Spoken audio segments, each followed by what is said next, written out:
Morning students, मैं doctor तृप्ति Vijayvargiya YouTube channel पर आप लोगों का वेलकम करती हूँ।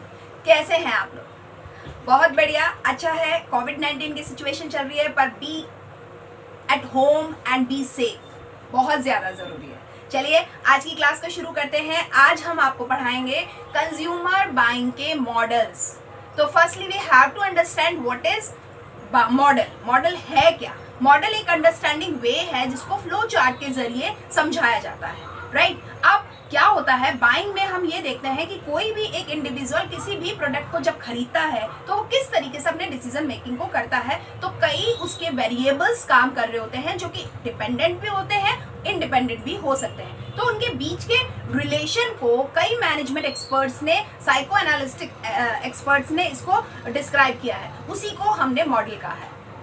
तो अब ये मॉडल कितने हैं समझिए। बहुत सारे मॉडल्स हैं बाइंग के, लेकिन आप लोगों को मैं मेजर तो 3 बताऊंगी, मगर थोड़ा थोड़ा सा एक इंट्रो सबका दूंगी। बहुत सारे हैं, उसमें सबसे ट्रेडिशनल जो मॉडल है वो है इकोनॉमिक मॉडल। अब इकोनॉमिक मॉडल क्या कहता है? इकोनॉमिक मॉडल कहता है कि किस तरीके से लोग जब पैसा खर्च करते हैं तो वो कैसे अपने निर्णय लेते हैं। सबसे पुराना मॉडल है ये। मैं जब कोई अगर 1000 रुपए भी खर्च करूं तो ये 1000 रुपए मुझे वैल्यू देना चाहिए। जो चीज के ऊपर मैंने 1000 रुपए खर्च किया है वो मुझे उस पर किस तरीके का प्राइस इफेक्ट आ रहा है, किस तरह का उसका सब्सटीट्यूशन इफेक्ट आ रहा है, किस तरीके से इनकम इफेक्ट है, ये इकोनॉमिक मॉडल में आता है। तो इकोनॉमिक मॉडल में पैसे से रिलेशन में जो भी चीजें होती हैं हम इसके बारे में सोचते हैं, तब हम अपनी बाइंग करते हैं। प्राइस का, सब्स्टिट्यूट का और हमारे सोचने के नजरिए का, इसके अलावा हमारी इनकम के लेवल का बहुत सारा असर आता है हम कोई चीज खरीदेंगे या नहीं खरीदेंगे। तो जब, क्योंकि हमें ये पता है, देखो हर एक व्यक्ति के पास में एक लिमिटेड अमाउंट ऑफ मनी है, अर्निंग है, उसके बाद में अनलिमिटेड अमाउंट ऑफ वांट्स है, डिजायर्स है, उसके साथ में वो कैसे बैलेंस करेगा, टोटली अप्स टू हिम और हर। तो इकोनॉमिक मॉडल यही चीज समझाता है कि किस तरह से लोग अपने बाइंग डिसीजंस करते हैं। अब एक और बात करते हैं, जो दूसरी बात है वो है लर्निंग मॉडल। लर्निंग मॉडल में मैं आपको बता दूं, अगर आपने कभी लर्निंग को पढ़ा है तो इवान पावलोव की एक थ्योरी थी, बहुत इंपॉर्टेंट थ्योरी थी। उन्होंने वो चीज बताई थी कि किस तरह से स्टिमुलस और रिस्पॉन्स का रिलेशन होता है, क्या चीजें हमें स्टिमुलाई करती हैं और हम उस स्टिमुलाई से बूस्ट अप होकर के किस तरह से रिस्पॉन्ड करते हैं। इन सारे रिलेशन को इवान पावलोव ने बताया था। तो कोई चीज खरीदने के लिए मुझे क्या क्या चीजें स्टिमुलेट करती हैं एंड हाउ आई रिएक्ट, ये रिलेशनशिप को ही इस लर्निंग मॉडल में बताया गया। एक और मॉडल आता है उसके अलावा, जो लर्निंग मॉडल के अलावा है, वो है साइको एनालिटिक मॉडल।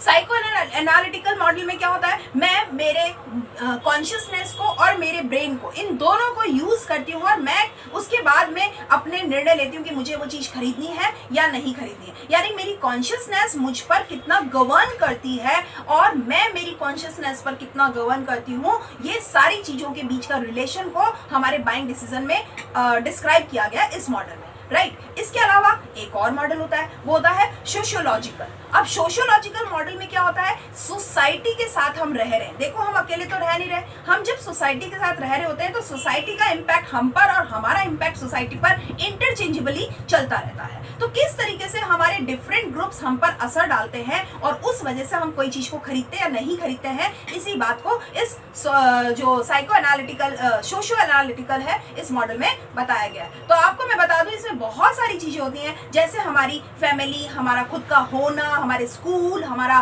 कॉलेज, हमारे जो कंज्यूमर्स कल्चर है, ये जो हमारे रीजनल जो हमारे ग्रुप्स होते हैं वो, और वो हमारे सोशल, साइकोलॉजिकल या नेशनल लेवल पर जो लेजिस्लेशन होता है, ये सारे माइक्रो और मैक्रो फॉर्म में, ग्रुप के फॉर्म में हमारे मानस पर जो असर डालते हैं वो सोशियोलॉजिकल मॉडल में कवर किया गया है। और ये फैक्ट है, हम कभी भी कोई एक चीज जब खरीदते हैं ना, तो केवल हम अपनी वजह से कोई चीज को नहीं खरीदते हैं। कभी हम सोसाइटी की वजह से, फ्रेंड्स की वजह से, फैमिली की वजह से, कभी हम लोगों को ऐसा करना पड़ रहा है या हमारे देश की, हमारे समय की डिमांड इस तरीके की है, वो सारी चीजें। अभी कोविड-19 में जिस तरीके से हाइजीन पर लोग फोकस हुए, क्यों हुए? क्योंकि इस समय की जरूरत है, सेफ रहना बहुत इंपॉर्टेंट है। तो ये जो हम मास्क कैरी कर रहे हैं, पहले हमने खरीदा है फिर हम कैरी कर रहे हैं, तो ये जो खरीदना है, क्या खरीद रहे हैं हम? सैनिटाइजर्स को, मास्क को, अगर हम हैंड वॉश को, हम हाइजीन को इस तरह से फोकस कर रहे हैं, तो ये सब क्यों हुआ है? ये हमारी खरीदी क्यों बढ़ी है? जस्ट बिकॉज ऑफ द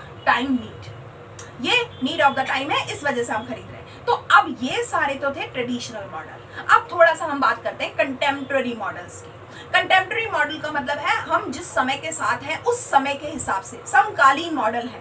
तो ये क्या है, उसमें आपको मैं बता दूं 3-4 मॉडल बहुत फेमस है, मैं आपको हर एक के बारे में बताऊंगी। आज की क्लास में हम निकोसिया मॉडल की बात कर रहे हैं। अब निकोसिया मॉडल क्या है वो समझो। निकोसिया मॉडल ने ये बताया हुआ है कि किस तरीके से एक नए प्रोडक्ट को जब एक व्यक्ति खरीदता है तो किस तरह से वो अपनी बाइंग डिसीजन लेता है। तो निकोसिया मॉडल में आपको मैं बता दूं उनका पूरा नाम क्या है, Francisco M Nicosia. Francisco M Nicosia ने एक फ्लो चार्ट डेवलप किया था और उन्होंने बताया था जो डिपेंडेंट और इंडिपेंडेंट वेरिएबल्स होते हैं वो कैसे असर डालते हैं हमारी बाइंग पर, उसके बारे में उन्होंने बहुत ही सुंदरता से उन सारी चीजों को डिटेल किया था।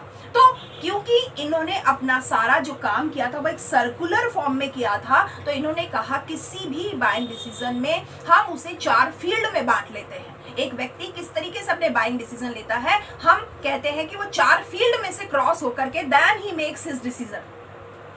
तो कैसे वो फील्ड है, अब जरा ध्यान दो। फील्ड 1 में उन्होंने कहा इसको 2 हिस्सों में बांटो। फील्ड 1 को उन्होंने सब फील्ड में 2 हिस्सों में बांटा है। सब फील्ड 1 जिसमें फर्म के एट्रीब्यूट का असर होता है, यानी जो हम चीज खरीद रहे हैं उसको किस फर्म ने बनाया है, उसका मैन्युफैक्चरर कौन है, उसके एट्रीब्यूट का मुझ पर असर आएगा। और एक दूसरा होता है सब फील्ड 2 जिसमें बायस एट्रीब्यूट, यानी मेरे खुद के एट्रीब्यूट, मेरी सोचने समझने की क्षमता, वो सारी चीजों का असर आता है। तो ये फर्म का एट्रीब्यूट के मैसेज एक्सपोजर का काम करता है और इस हिसाब से मैं मेरे एट्रीब्यूट्स को यूज करके मैं मेरे एटीट्यूड को डेवलप करती हूँ। ये सारा काम हुआ है फील्ड 1 में।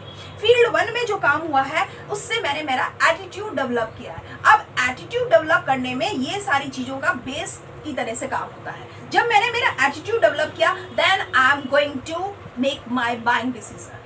अब उसमें क्या होगा, firstly I have to identify my problems. मेरी प्रॉब्लम क्या है, मेरे को क्या चीज खरीदनी है, क्यों खरीदनी है, वो सारे क्वेश्चंस मैं अपने आप को आंसर करूंगी। सेकंड, मैं मेरे इन्फॉर्मेशन को गैदर करूंगी कि मुझे अगर ये चीज खरीदनी है तो मुझे उसके बारे में ऑल्टरनेटिव्स देखने पड़ेंगे, इन्फॉर्मेशन करना पड़ेगा, सर्च करना पड़ेगा, ऑल्टरनेटिव्स को डेवलप करने का पड़ेगा। उसके बाद मैं मेरे बेस्ट को चूज करूंगी। मेरा बेस्ट क्या है इसमें से, उसके लिए मैं मेरे निर्णय लूंगी। Then I have to make a buying decision. अभी मैंने बाय नहीं किया है, I have only buying decision.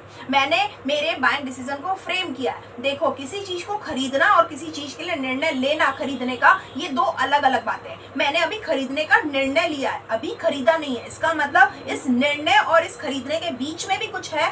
Yes, कुछ है, अभी एक फील्ड बाकी है। वैसे मैंने अभी 2 फील्ड की बात करी है, लेकिन इस खरीदने के निर्णय और खरीदने के बीच में एक फील्ड आएगा, that is the third field.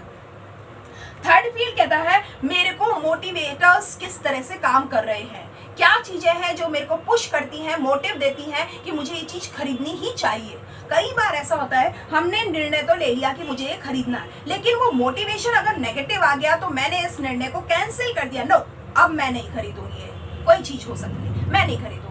हो सकता है मैंने एक पर्टिकुलर मॉडल का लैपटॉप खरीदने की सोची और पूरा प्लान कर लिया था, इन्फॉर्मेशन गैदर कर लिया और सब इवैल्यूएट कर लिया, ऑल्टरनेटिव्स देख लिए, बेस्ट को चूज कर लिया, सब कुछ हो गया, यानी मैंने बाइंग डिसीजन तो ले लिया है, पर अभी मैंने बाय नहीं किया। क्यों? क्योंकि हो सकता है मैंने जब लोगों से, औरों से भी पूछा या कोई मोटिवेशन जब मैंने देखा वो कोई नेगेटिव मोटिवेशन आया, तो मैंने फाइनली क्या डिसाइड किया, नो, अभी नहीं खरीदूंगा या फिर ये नहीं खरीदूंगा। कुछ भी हो सकता है, वो अभी नहीं खरीदूंगा भी हो सकता है या ये नहीं खरीदूंगा, कोई और चीज, कोई और मॉडल खरीदूंगा। तो ये जो थर्ड फील्ड है उसमें मोटिवेशन का काम होता है। इससे हमारे को एक्ट ऑफ एक्शन होता है, यानी एक्ट ऑफ परचेज होता है। हम इसमें अब खरीदने का निर्णय लेने वाले हैं। ये प्री एक्शन था, ये एक्ट ऑफ परचेज का एक्शन है। अब बात करते हैं, अब हम अपना बाइंग करते हैं।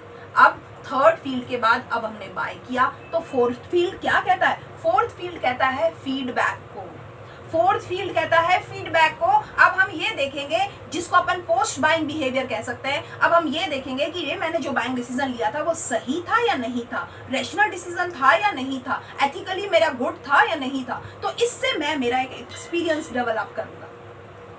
अब मैं लोगों को बताऊंगा कि मुझे ये चीज पसंद आई तो आपको भी खरीदनी चाहिए या नहीं खरीदनी चाहिए। सेकंड, अगर मुझे ये चीज पसंद आई तो मैं खुद भी आगे जाकर के इस चीज को खरीदूंगा या नहीं खरीदूंगा। यानी फ्रीक्वेंट बाइंग, एक तो होता है बाइंग, एक होता है फ्रीक्वेंट बाइंग। तो ये निर्णय इनसे तय होते हैं। तो ये फील्ड 1 से लेकर फील्ड 4 तक का जो इंटरकनेक्शन है वो इस मॉडल में बताया गया है। और ये इस जो पूरे मॉडल को डेवलप किया गया था वो 20th सेंचुरी में किया गया था, जो कि नए प्रोडक्ट के प्रति लोगों के किस तरह से झुकाव होते हैं, बाइंग डिसीजंस होते हैं, इसको बेस करके बनाया गया था। तो ये हमारा निकोसिया एम जो मॉडल है, फ्रांसिस्को एम निकोसिया, ये मैंने आपके सामने क्लियर कर दिया। होपफुली आपको ये समझ में भी आया होगा, पसंद भी आया होगा। आज की क्लास के लिए इतना ही। अगली क्लास में अगले मॉडल्स बताएंगे। Keep watching my videos regularly. Thank you.